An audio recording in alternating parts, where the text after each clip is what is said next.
আসসালামু আলাইকুম। আশা করি সকলে ভালো আছেন। আজকে আমরা কথা বলবো ইসলামে নারীদের পর্দা নিয়ে। একটি অত্যন্ত গুরুত্বপূর্ণ ও সুস্পষ্ট বিধান। এটি আল কুরআন এবং হাদিস দ্বারা সরাসরি প্রমাণিত একটি ফরজ আমল। এটি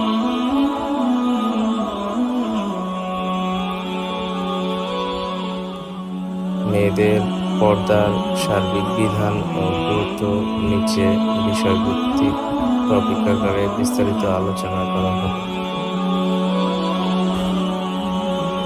সাধারণভাবে শরীয়তের পরিভাষায় পর্দার মূল লক্ষ্য হলো পুরো শরীর এমনভাবে ঢেকে রাখা যাতে পরপুরুষের দৃষ্টি আকর্ষণ না হয়। পর্দার ক্ষেত্রে মূল ফরজ বা আবশ্যিক বিষয়সমূহ নিচে দেওয়া হলো।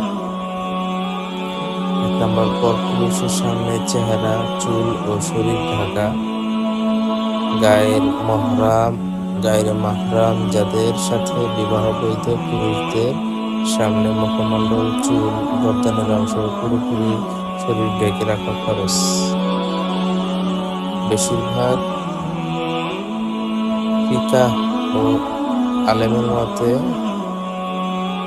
ফিতনার আশঙ্কা থাকলে মুখমণ্ডল ঢাকাও পর্দার অন্তর্ভুক্ত।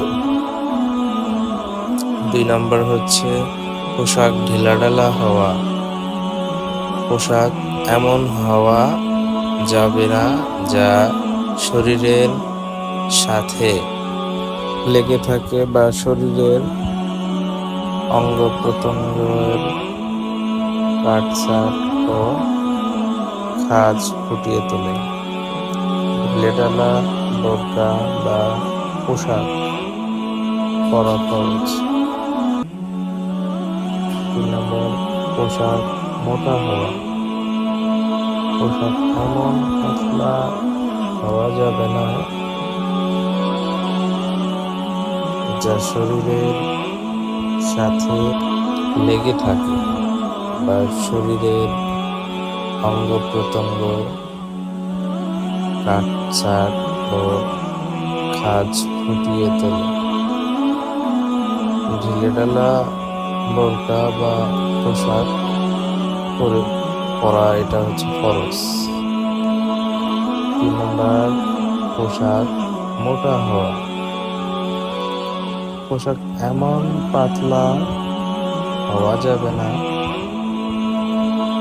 যার মধ্য দিয়ে ভিতরের ত্বক, চুল বা ভিতরের পোশাক দেখা যায়। ৪ নম্বর, পুরুষদের মতো পোশাক না হওয়া। নারীদের জন্য পুরুষালী পোশাক এবং পুরুষদের জন্য নারীদের পোশাক পরা ইসলামে কঠোরভাবে নিষিদ্ধ। ৫ নম্বর, আকর্ষণীয় বা ঝলমলে পোশাক না হওয়া। যে পোশাক বা সাজসজ্জায় স্বয়ং পরপুরুষের দৃষ্টি আকর্ষণ করে এই বিষয়গুলো যেমন অতিরিক্ত চকচকে সাজ, উচ্চ শব্দযুক্ত অলংকার যা পরপুরুষের সামনে প্রকাশ না করা, এই বিষয়গুলো মেনে চলতে হবে। সবাইকে ধন্যবাদ। ভিডিওটি পুরোপুরি